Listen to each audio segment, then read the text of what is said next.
All right, welcome back to the Sensitive Podcast. I am Kimball, your host and somatic leadership coach for highly sensitive and neurodivergent women in business. And I am here today with Jenny. I am so excited about this episode. I am going to allow her to introduce herself before we dive in. Hi, yeah, thank you for having me. And yeah, it's so interesting. So great to be on another sensitive person's podcast. And I have definitely had a sensitive weekend. Anyway, so I'm Jenny Adams. I'm in the UK, if you can't tell by my accent. And I'm a somatic and ADHD coach. And I support women who are ADHD entrepreneurs struggling with overwhelm and burnout, and really helping them to not turn their burnout into a chronic illness, as is what happened with me, but for them to be able to find that balance of running their businesses, having the time back and the joy, the reason they started their business. So yeah, they have the time spent on the things that they love doing, like traveling or spending time with their family. So they're the people that I support, and I'm really passionate about what I do. I've been on my own journey, so yeah, supporting people to not go where I was. I love it. Well, today, as you already kind of mentioned and alluded to, I know we're going to be discussing the link between neurodivergence and chronic illness. And as you already briefly mentioned, I know that you have your own experience of being late diagnosed ADHD and then having chronic fatigue and ultimately becoming reliant on a wheelchair. So I would love to hear a bit more about your personal story as we dive in, if you're willing to share. Yeah, of course. Yeah. Do you want me to Yeah, start with this, the whole story? wherever you want to begin is great. Yeah. I mean, I've only kind of put the links together the last few years that the ADHD and the chronic illness are linked. And that's been me figuring that out for myself in my own journey, but also seeing this mirrored in so many of my clients. Yeah. So I only got diagnosed with ADHD a couple of months ago. I've known I have it for probably 2-3 years, after having spent a lot of my life being threatened with, what's wrong with you? Have you got ADHD or something? Why can't you sit still? And then realizing, oh, actually, maybe I do have it. Maybe if I look into this and how it manifests in women, which is very different, that I have come to realize that, yeah, this is the thing. And yeah, going on that journey of embracing my neurodiversity, I'm not going to say differentness, but like distinctness.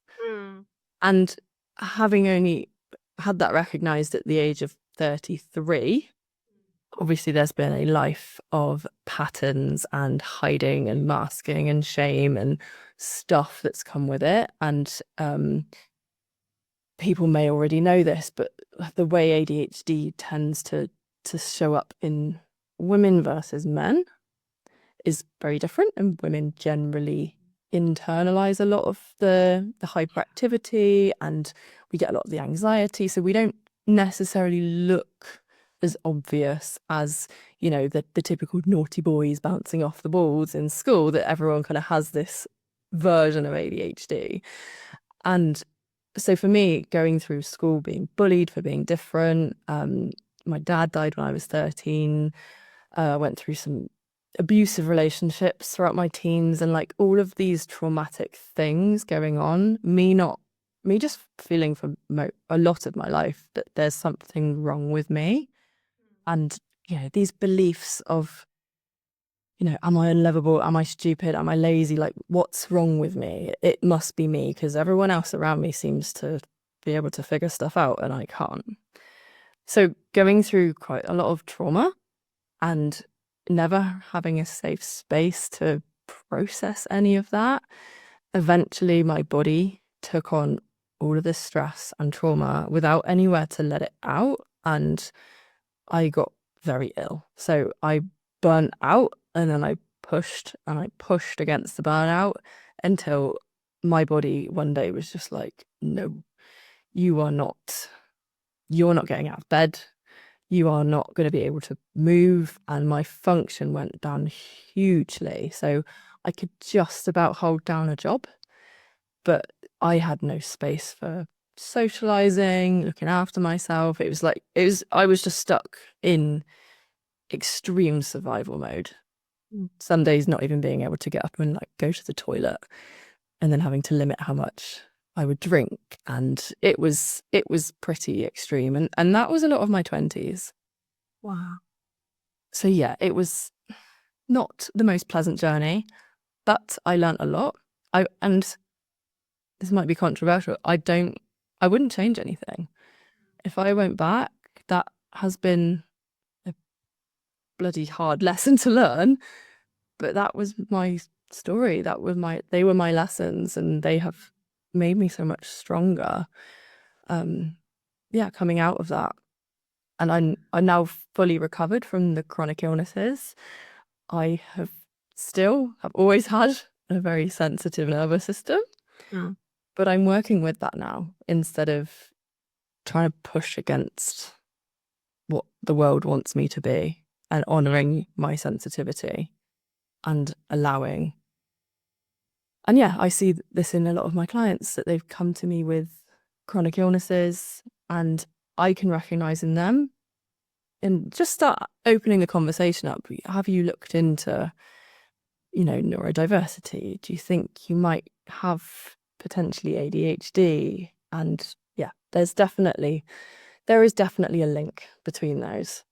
So now I'm supporting people who were where I was, and I'm out traveling a lot. I love going to the States. I was there twice last year. I'm going again in 2 months. So yeah, I love traveling, and I've set my business up now to allow me to go and do those things and put my important stuff first. Yeah, absolutely. Wow. What a story. I have my own story with this that I can't remember whether we connected on this before we got on the podcast, but um I had an experience. This is well before I knew that I was a neurocomplex person. And I was working full time in physical therapy as a physical therapist, and the hours were long and very, very, very physical. Go figure, physical therapy. And I was seeing so many patients at a time, and it was just a high intensity job is the best way to say it. It required a lot of me mentally, physically, emotionally, sort of in all of the realms. And I started to have all of these just wild symptoms crop up of, lab numbers would come back highly abnormal. I was fatigued to the level where I thought I was going to have to take long-term disability from work because I couldn't function. Like you were saying, it was like, okay, I can hold the job down, but then when I got home, it's like I would be in bed and couldn't even hold a conversation with somebody after work, right? Mhm. Like everything was gone out of me afterwards. And like I said, I started to have these extremely, just strange symptoms where I remember during that period of my life, I was so tired, not just from what was going on physically, but also from going to so many doctor's appointments and nobody being able to figure out what was wrong with me, right? It's like, okay, I'm going to spend time at the endocrinologist, and then I'm going to go to a gastroenterologist, and it's all of these specialists, and no one was really able to pinpoint you. And then, as you were saying, that made me have this feeling of something's wrong with me and nobody can figure it out. And I can tell you that something is going on because I could feel that I was not well, right? It's like, I know that my body is not well. Um, so as I said, I have my own story of this as well, and that I sort of had to climb my way out of this extreme exhaustion and burnout. And I know there's a therapist that I follow that specifically works with, and the term neurocomplexity comes from her rather than neurodiversity, which I actually quite like. But she talks about neurocomplexity. It's not just in executive functioning or sensory processing, but it's also in cellular activity. And so that's kind of the link with the chronic illness and neurodiversity is this neurocomplexity also, of course, as you're saying, it's in the sensitivity of the nervous system itself. It's also in how the cells function. And so for those of us who are neurocomplex individuals, neurodiverse individuals, however you want to talk about it, it's not all in our head, right? There is more to this of how our cells function is more complex, and being able to have doctors who recognize this instead of just thinking like, oh, you're wackadoo, this is all in your head. Because that's the messaging that I received a lot. I just want to name that. Yep, I same. think can be really, really important part of the conversation. So I know you mentioned that you had a journey of sort of putting this all together and now recognizing this more in your clients. And I'm just curious how you tied this link together of, being someone who has ADHD and this contributing to perhaps the illness that you experienced. Yeah, and I just want to reflect something that you said in that, and you saying about your lab test coming back abnormal. I mean, for so many of the people I've spoken to and myself, we'd run all the blood tests and everything comes back as normal. And at least here in the UK, we don't really have the access necessarily to the specialists. And I know that they are very much siloed. Like, the gastroenterologist is only going to look at gut stuff. They're not going to necessarily look at Yes, yeah. nervous system, and that is not the most helpful. But if we go to a doctor, a GP, that isn't understanding in anything somatic, the mind-body link, the amount of times we're just like, I was told just go to bed earlier, or occasionally they might. Sorry, I'm laughing because it is laughable, right? Oh yeah, it's ridiculous. It's ridiculous. It's like, do you not think I've? I hadn't thought of that. Thank you. Yeah, yeah, yeah, and also there are links to things like connective tissue issues, so like EDS and hypermobility, right? And POTS, dysautonomia, which I can never say, mast cell issues. When you start to you see people as a person, and you see all these things, and you're like, oh, hang on, I'm not the only one with these things. And I think, there is that underlying sensitivity, that everything is just slightly more sensitive. So the question about how I think the chronic illnesses and the ADHD are tied together, in my opinion, and the research I've done and training, like, I'm a massive fan of Gabor Mate. I've trained with him, and I think every single person I've spoken to and worked with that has one of these two conditions, if you want to call it that, has some link to trauma.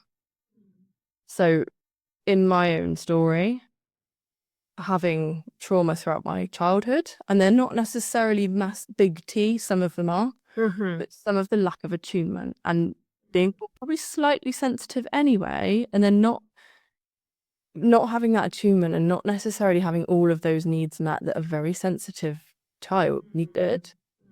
You kind of have to learn to build this thicker skin that only works for a certain amount of time. And by doing that, you're suppressing a lot of your genuine, authentic needs, like the need for connection. And in doing so, we're suppressing our authenticity. We're not allowed to be ourselves. We're then believing that there is something wrong with me. And we go out into the world. And when we have these beliefs, like, a belief is something we know to be fact in our own heads. And then we see the world through those beliefs, and that becomes our reality. Like, I was only talking to my mum about it this weekend. When I was younger, I used to get a lot of tummy aches. They were never really taken seriously. And then I'd have to get more, and I'd have to kind of scream and shout louder and louder to be taken seriously. And then I wonder how I got sick later on, because my body's like, pay me attention, please. There's something wrong here and no one's listening.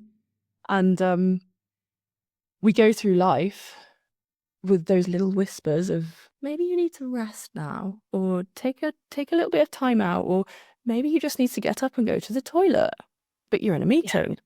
And it's those little things that we ignore, and they get louder and louder and louder until it turns into something chronic. It might start with burnout, and then, we don't address those things, and then we end up with, fibromyalgia, long COVID, Yeah. ME/CFS, these sorts of conditions.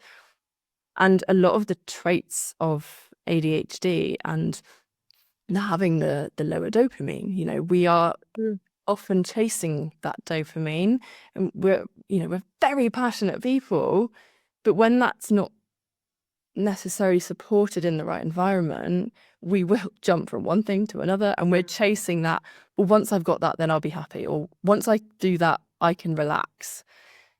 But we're just in this like hamster wheel of never actually getting there.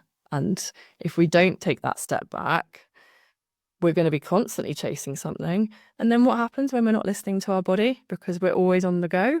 Our body one day will just go, I've had enough. Yeah. I'm done. Yeah. And then bringing in a sensitive nervous system as well, being in that survival place for such a long time. Yeah, like all of my work, I run through Stephen Porges' polyvagal theory. And when we are stuck in that sympathetic fight flight or the dorsal freeze state, they're survival places. They're very good at keeping us alive short term. We're not meant to live there. Yes. Our body is not digesting our food and having a regular heartbeat and finding relaxation when we're stuck there. So if we are there a lot of the time, we will get we'll burn the adrenals out and run too much cortisol through our system. And, this is where our body's also, we're not giving it the environment to heal. And our body is very good at looking after us, but we have to give it the right environment. It's doing its best. Yes. And then we wonder where we get these illnesses from.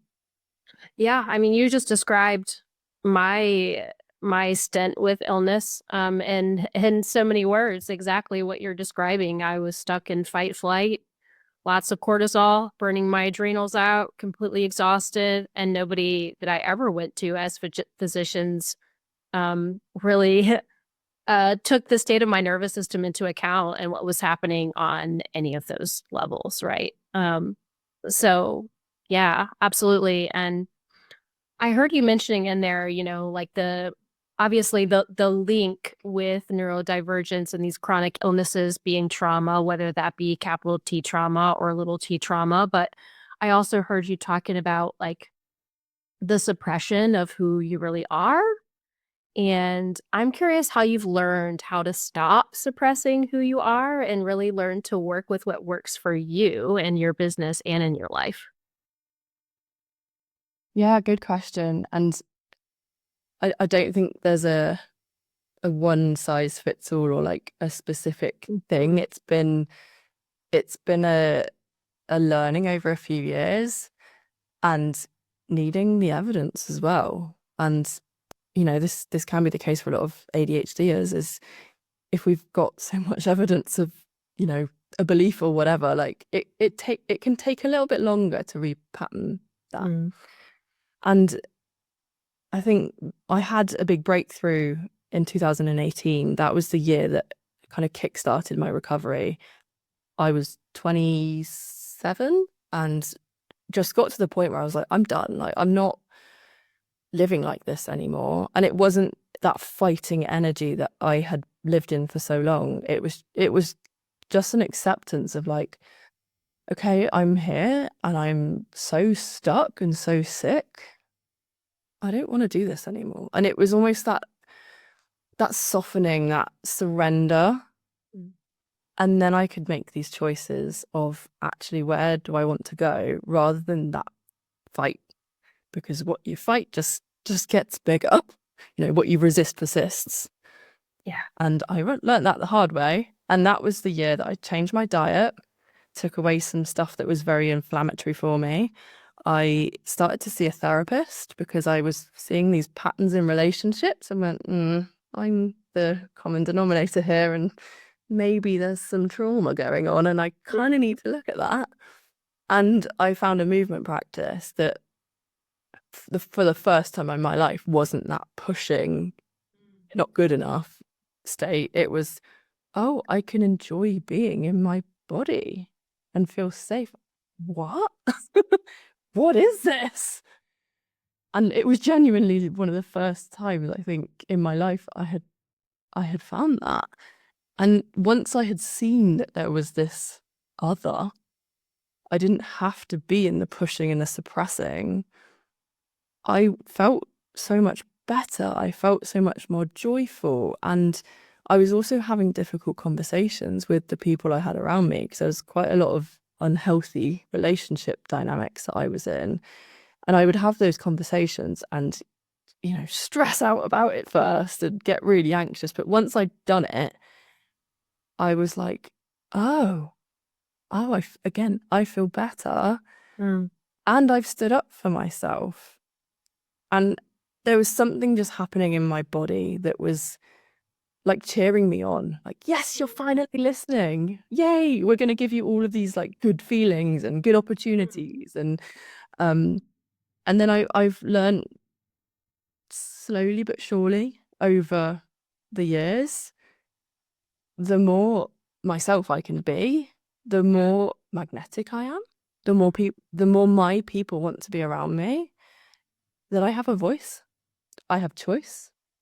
And also some of it on a very, very simple level was me having missed a lot of my teens and 20s and just being like, fuck it, I am making up time. Yeah. So 2018, I was still using a wheelchair or a mobility scooter to get out and about. 2019, I was in Ibiza on my own partying for a week solid. And that was just me like, well, switch. why not?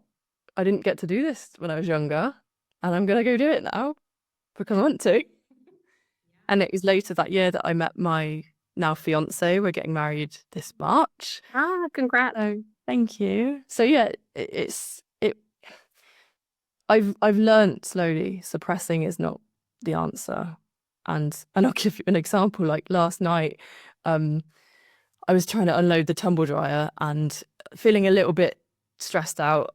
I had a bit of a not the best weekend. And as I put my hand into the tumble dryer, I've whacked my nail so hard I've like pulled it back. Oh, Yeah, ugh, not nice. yeah. And probably about 10, 15 minutes after that, because it didn't hurt straight away. And I'm like, oh, okay, this is a very clever body. But I was in that place of like observing what's going on. Then I started to get hot. And then I just went into full on dorsal freeze shutdown. And I was sat for probably 45 minutes just staring at a sock on the floor, like couldn't move, very shallow breathing. I was aware, okay, I'm in a dorsal shutdown. But me a few years ago, if I had done that, I wouldn't have allowed myself to feel. My body's doing that because there's been a shock. There's been some adrenaline release, something's going on, and I need that down regulation, and I need to come back out of it. Like my body's doing a process, and I need to let it do its thing. So I let it do its thing.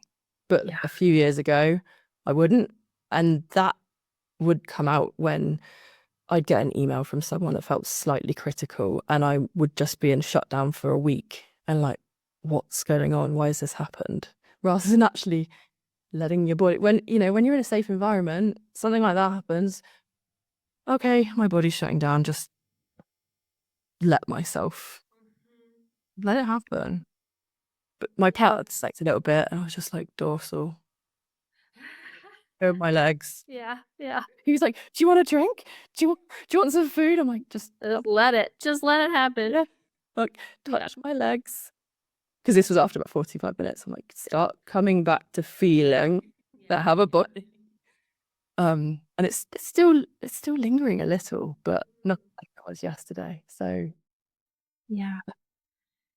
And I think, this is a whole rabbit trail, but a lot of the things that I see practitioners do these days as far as nervous system regulation is actually bypassing that process that you're talking about, right? Of like, just allow yourself to naturally come out of freeze.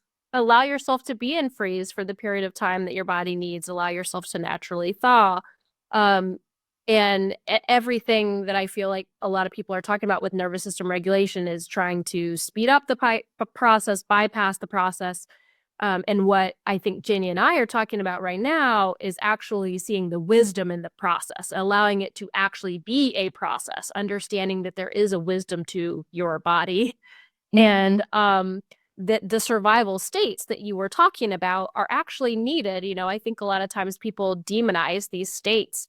And it's really, these states are needed in order for us to be successful human beings. It's just that we don't want to get stuck there. That's the main thing. We can't thrive in these places. They're meant for survival. They're meant for our survival. The other thing that I wanted to share that came up for me while you were talking is, and maybe my mind is just working this way because I know you trained with Gabor Mate, but I think we talked about this as well. The book When the Body Says No. That's what I was thinking about the whole time as you were saying this, is that the body will say no for us if we have not learned how to say it for ourselves. Our body will, you know, this goes on long enough. Our body's like, you're not going to speak up. I'm going to speak up for you. Like, I'm going to shut you down. I cannot do this anymore. And what I really heard in your story of what you were sharing was along the lines of when you started to get well is when you actually started to speak up for yourself.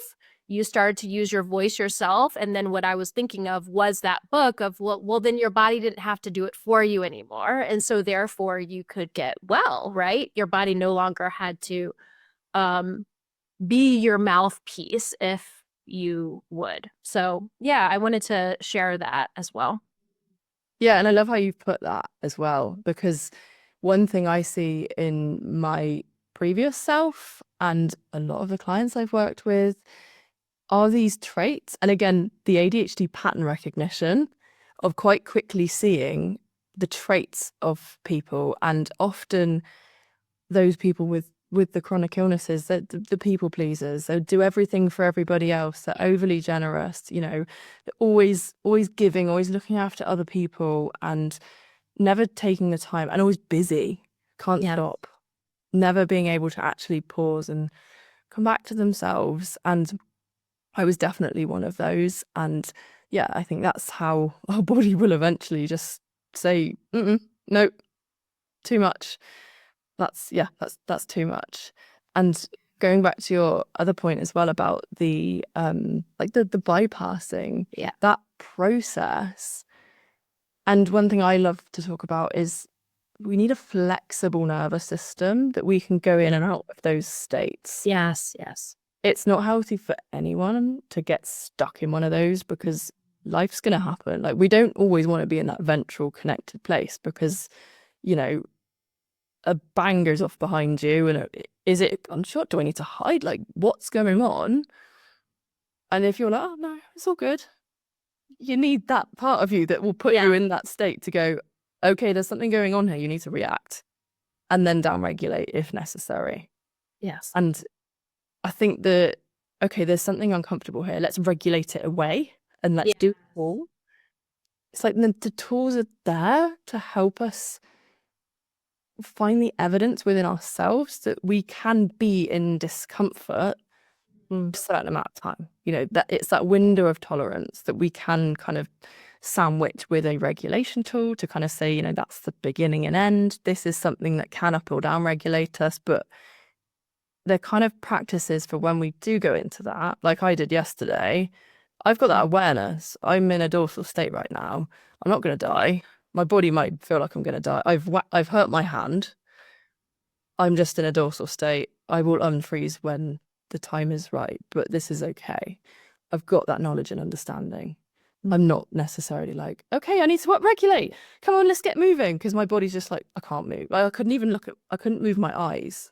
Even just looking around the room was a bit too much. I couldn't really verbalize. Something in your body is very much telling you you need to do a thing. Yeah. And if you're trying to override that, and that takes a lot of effort, there's going to be some consequences somewhere. Like we can't get rid of energy. It just goes somewhere else. Mm-hmm. So I've done that thing. It's Monday morning, afternoon. And there's still a little bit something here, but otherwise it's not shut me down for a week. Yeah. Bliss. Yeah, precisely. I love that. Well, something else I know that you talk about a lot and I talk about a lot and I think we both work on this a lot with our clients is the kind of universal experience of shame as being part of the neurodivergent experience that people with neurodivergent brains that just work differently experience, and that they spend a lot of their life, I know I felt this way, feeling like I'm a square peg trying to be jammed and shoved into a round hole, right? So I would love to hear how you see that shame manifest in people's lives, businesses, and in their bodies. Yeah. And I think, shame is one of the most horrible, Yeah. like, emotions to be with, because shame is like, it's the exclusion, it's the other. And if you think from a survival perspective, we survive in tribes and communities, and shame is there to say, you don't belong with us. And that at some point in our history would have meant death, which is why shame can feel I could feel it tingling through my body now. It is just such a horrible feeling. And for those of us that are neurodivergent, the way we communicate and just not being accepted for so much of our life, not recognizing, and then when we are having difficulties with things, for example, if it's school, and this can be the people that, we don't necessarily learn by reading books, for example. You get given a book, you get given the same assignment as everyone else in your class, and you keep reading that sentence over and over and over and over because it's boring and your mind is somewhere else. And then you get told off by your teacher for not doing your homework. You might get looked at differently by your peers. You might be put in a different class. Your parents might then get mad at you, and it can also hold you back and become that kind of self-fulfilling prophecy of, well, you're just going to be with the stupid kids. And because the stupid kids, and I say this with quotations, don't want to learn, they just mess around in class. So we're not going to bother. Yeah. And then they leave school with very low or no qualifications. And they've learnt through years that you're just not good enough. You're not worth the effort. Why should we bother? And that internally can feel so horrendous. And then on the other side of that, I know that's a lot of people's school experience. I have always been I've quite gifted, so I could excel. Yeah, that's what I was going to say. I've had experienced the other end of the gifted. Yeah. Yeah. Which, people can look at neurodiversity and be like, well, hang on, where are you? Are you really smart or are you really stupid? It's like, we're different. Give us the right environment and we'll thrive. But we're all different. We need to find out what that environment is. And yeah, I was one of the more gifted kids, but I wasn't given enough. So I would whiz through the work and then be shamed for, are you trying to be smarter than us? Do you think you're better than me? That stuff. Or I would then just get bored and distract everyone and then get in trouble for that. But going through, childhood, teenhood, just having this belief and the world reflecting back to us that we are different. There is something wrong with us. And then we go into the workplace, and I have learned now to figure out how I communicate best and what that looks like, and just speak up and say, if you send me a really long email with loads of points to get back to you on, that will sit in my inbox for a few months. If you maybe voice note me or break them down into individual questions or just book a meeting in my diary, we'll talk through it. And it's for me learning how to do that. But in my previous corporate career, and I worked in defense and engineering, and I was in procurement. Being in that environment, very male dominated as well, and not understanding any of this. And then I'd be ignoring those really long emails, and people are constantly nudging me. You know, I emailed you a month ago. Why have you not got back to me? This is really urgent. And I am in that shutdown place of, why can't I just send an email? What is wrong with me that this is overwhelming me? Because my brain is looking at that going, oh my God, there's so many questions. There's so many different things I need to do attached to this and extra steps. Oh, it's just too much. Shut down. Overwhelm. To be able to actually speak up and say, I can't get back to you because it's too overwhelming. Yeah. And probably maybe having your boss bring you into a meeting and say, you know, you're just not doing good enough. Why aren't you able to do these things? And for someone who has known, oh, actually, I'm intelligent. What is wrong with me? Am I just stupid? Am I actually smart? And you start to question yourself. Or maybe I'm just lazy then. Or am I stupid? What is wrong with me? And all of those things, because they are such a internal, I'm the only one, and then your boss brings you in for a meeting and points out the thing you can't do, it just adds more shame. And there's a wonderful saying, I don't know where it's come from, but shame goes to die in safe spaces. And I've witnessed this. And I remember one of my clients telling me a few years ago that she was on a TV program and I think she got a question wrong. And she said her name was actually trending on Twitter as hashtag fuck her name because she got a question wrong. And even just saying that wasn't my experience, that was hers. Yeah. She shared this in a group and I could see the weight lifting when she shared that, because it was no longer that belief that she was wrong. It was her sharing something and everyone going, well, they're just a load of idiots on Twitter and you're on a TV program. Well done for going on a TV program and putting yourself out there and being vulnerable. Good on you. Yeah. Just the shame lifts. Yeah. And this can be the beauty of, speaking these things. I struggle to communicate in this way. Can you meet my need here? Yeah, okay. I don't need to go into that shame spiral then. Yes. I love that. I think when I think about shame, I think about how as neurocomplex or neurodiverse individuals, we have spent our entire lives, like statistically speaking, we're about 20% of the population. And it's very obvious that the world was not created with us in mind. Like there aren't accommodations. It's just like, okay, well, you may be this, but you need to fit in this neurotypical mold. And if you don't, then the messaging that we get, right, is there's something wrong with you, which is how then becomes this internalized shame that I think you're talking about. And so when I really see with myself and with my clients, okay, what's the evidence of this internalized shame and how does it present? I typically see it presenting as this pervasive mindset of there's something wrong with me that leads you to not even question. This is the part that I think is challenging and people get hooked in.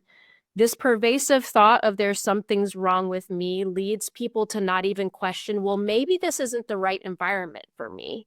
Or maybe this isn't the right thing for me, right? Because you've so internalized there's something wrong with me, you don't question that, right? And then you stay stuck with environments and people and circumstances and situations that there is nothing wrong with you. It's just that it's not meant for you, right? It's not a fit for you and your neurocomplex brain or who you are as a person. It's just not aligned.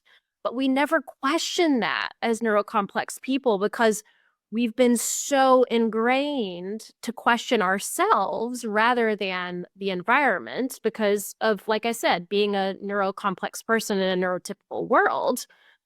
And that, I think, really is a tragedy because we can end up wasting so much of our lives and end up in the chronically ill and burnout place that you're talking about as a result of those things. Mm. Really, my story is exactly like it weaves together everything that we have shared so far because I had internalized, for example, in my physical therapy career, it's like, well, this is a great career. I spent uh, 8 years in college and doctorate level education to get here, and everyone else loves this career. So if I don't love it, there's something wrong with me, right?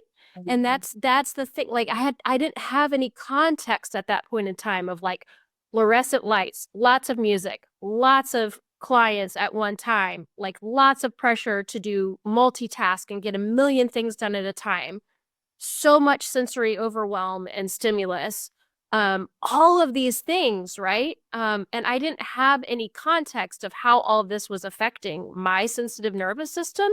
So all it was is like, why can't I make myself like this? Everyone else loves this. There's something wrong with me.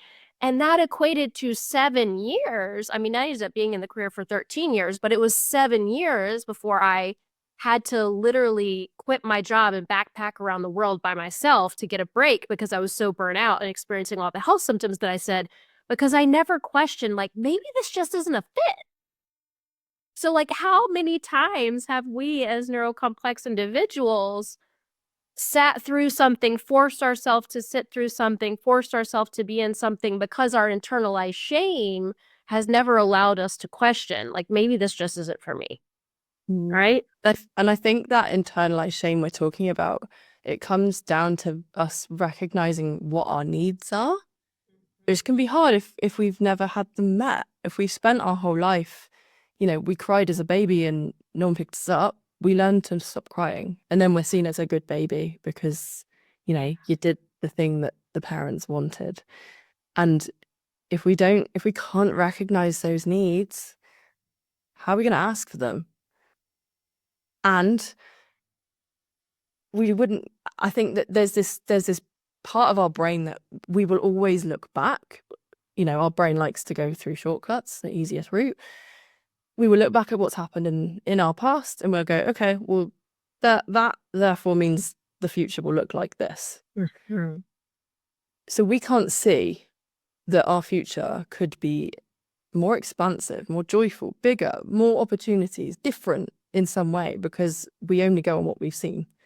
And if we don't have any of those role models or people in our life, and we've never seen someone else do it, and then, we can't have the mirror neurons and the, connectiveness of that other person, we are just going to go, oh, well, it must be me. And we also spend so much of that time in those environments masking and trying to pretend that we're not affected by the overstimulation and the, having a meltdown because you can't get back to an email and the stuff that makes us look stupid or whatever the nasty beliefs are, because we're just desperately trying to fit in. Yes. And I think this is why so many neurodivergent people run their own businesses, because they get to Yes. fuck this. I've got to create this environment for myself because it doesn't exist. I know I got to that point. Absolutely. Yeah. And even last year, I got a job with a local charity. And because I had to do a certain amount of hours, I was then spending all my time panicking about, did I look like I was doing enough work instead of actually doing the work, and freaking out about conversations and am I putting things in the right place? And I'm like, what? I don't do this in my own business. What is going on? And I think it's just that the hierarchy of being watched and feeling stupid to speak up for something. Yeah. I didn't stay there very long because of that. Because I was like, I'm just suppressing myself. I'm just spending my whole time in a freeze state. This isn't good for anybody. But in my own business, like, I'm not working from home. I have an office in a 30-minute drive away because I top and tail my day with a commute and a walk. I come in and leave whenever I want. And I remember saying to the, because it's in an office block, the people that ran it, when I started, I said, well, I'll be coming in at 10, 11 o'clock and, coming and going. And I think they said to me, she goes, oh, so you're a ADHD coach and you're really disorganized and late. And I said, no, I come in when I want because this is me running my authentic business and life how I want. If I'm forcing myself to get up early, that doesn't work in my body.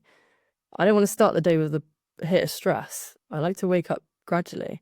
I work for myself. I can dictate my own schedule.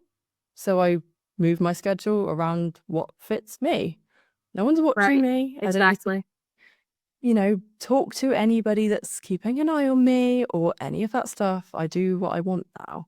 And I think that's probably why so many of us go and start our own businesses. Yes. And my energy is going in the work I do and creativity and supporting people, not, oh, have I taken too long a lunch break? I need to eat quicker, or I better not go for a walk on the beach because of timings. No, I give myself plenty of time. The beach is a 5-minute walk away, so I go there a few times a week. I look after myself. Yeah. And, I'm able to modulate what activities I'm doing on what day based on my energetic capacity, right? I don't have someone breathing down my neck and monitoring my work and telling me like, well, you need to do XYZ in X time frame, which allows me zero flexibility to choose, well, based on my capacity today, that activity isn't going to work. And I can force myself to stare at a blank cursor on the screen and like make myself do it, but that's going to be very energetically expensive and I'm going to be exhausted and burn out by that. Versus if I'm able to check in with myself on a daily basis, I have a weekly meeting with myself and I know what business tasks I want to do that week. But then I have a daily check in with myself. Okay, which one of these tasks feels like it aligns with my energy today?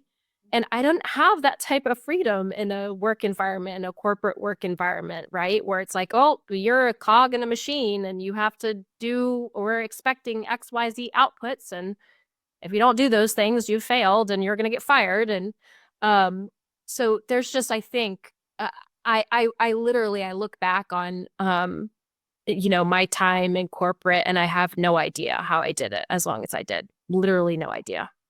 Same. Because it just doesn't fit me as a neurodiverse person. Doesn't. I mean, I guess if you didn't know any better, then that's life, right? Yeah. Work's hard. That's what we Yes. hear. Yeah.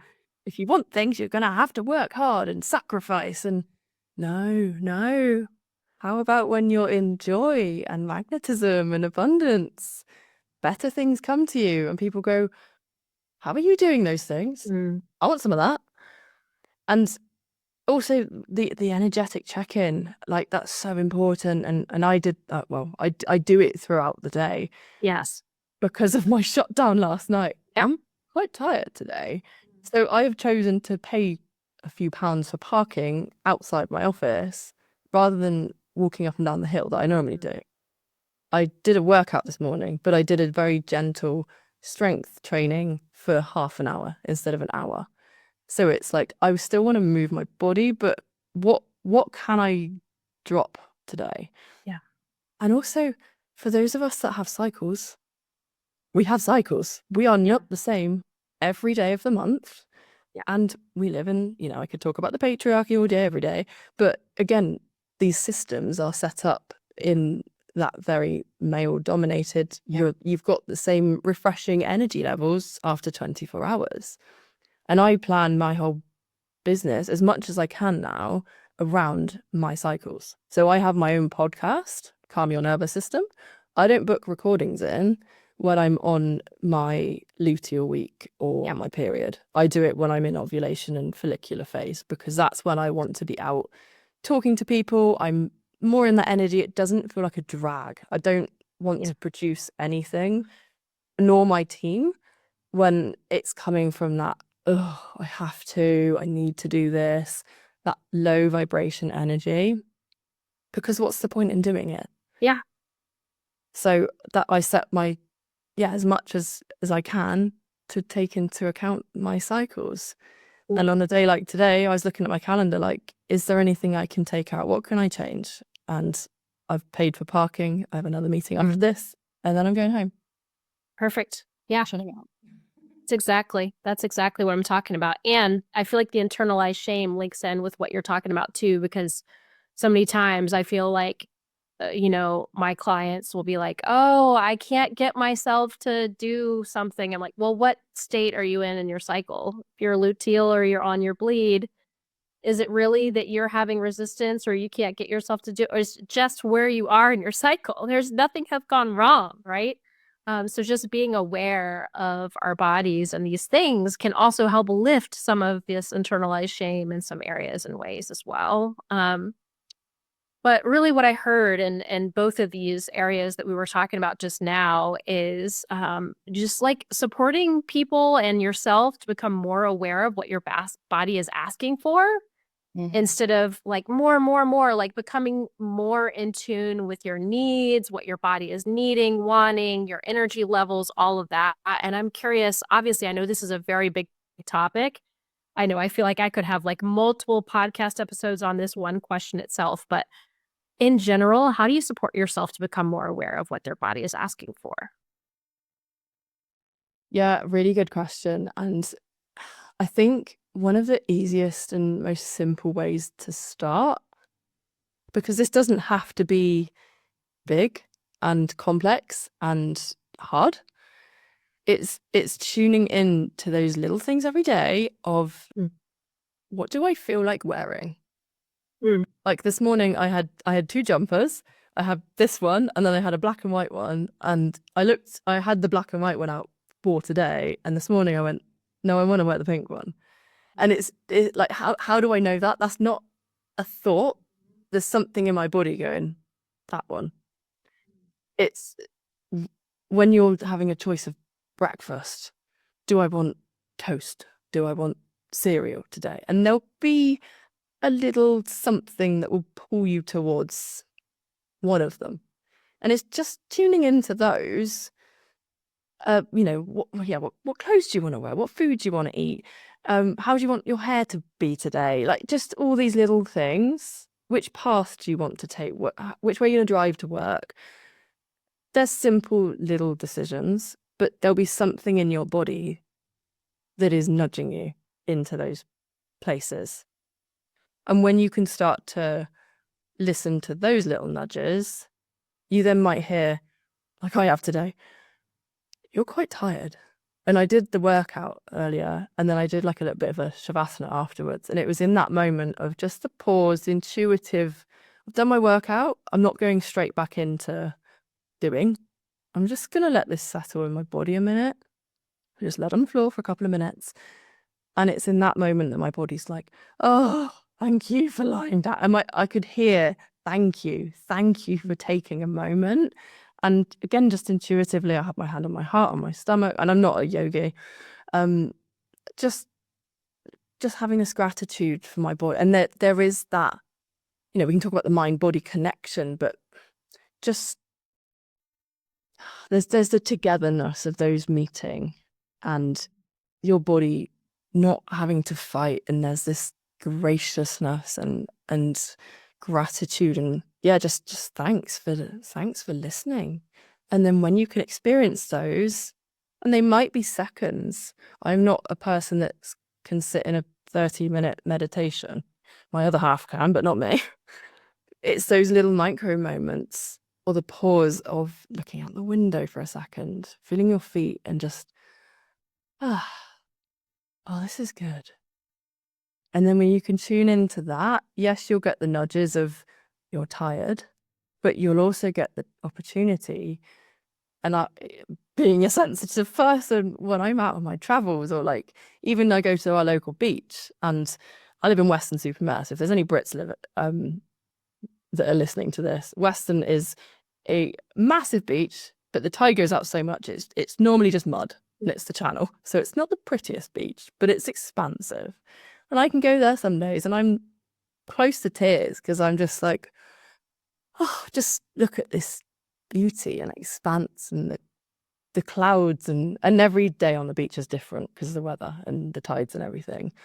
And yeah, when you can tune in and start to listen, you don't just get the nudges of this thing hurts. You get this intense beauty and joy and connection and Mm. what are we living for if not that? Yeah. Mm.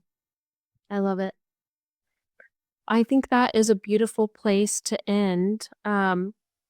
I typically have a little bit of closing, like rapid fire questions, to close us out, if that feels okay for you. And I will say these do not have to be serious or long-winded, or you don't have to think hard about them.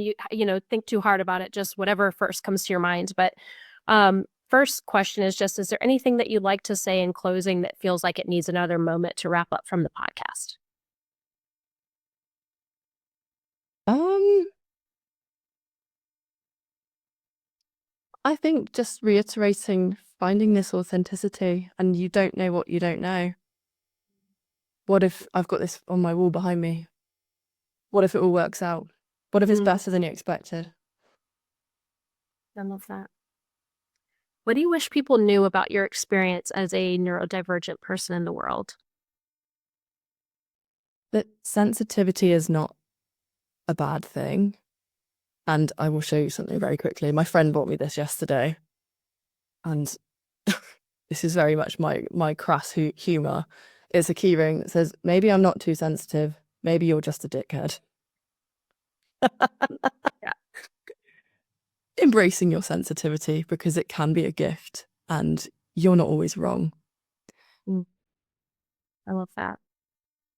What is the last thing that truly surprised you? I think I still have these moments, despite the amount of healing I've done, of when I have these immense big emotions, how much I can go back into some of the old patterns, and not necessarily the patterns, it's the old traumas. This emotion is linked to that thing and it pulls me back, and how intense some of that can feel. And also it shows me how far I've come, because I have the awareness to see that, and I can reach out to my people and I can share it and be open. And it doesn't mean they're not as intense, but they still happen. Yeah. What consistently brings you deep joy? I think time with my cats, time with my partner, connection of any kind. I have a friend in Toronto and we voice note almost every day when I'm going to and from work, and we've just figured out somehow this beautiful relationship where we really support each other through voice notes. And It's that, amazing. yeah, just makes me smile every day, and gratitude as well. Mm, I love it. Well, thank you so much for your time. Thank you for coming on here and sharing your wisdom and expertise. This has been such a nourishing conversation. I greatly appreciate it. Yeah, thank you for having me on. And yeah, really good to talk to you. And another sensitive person. Yay. Of course.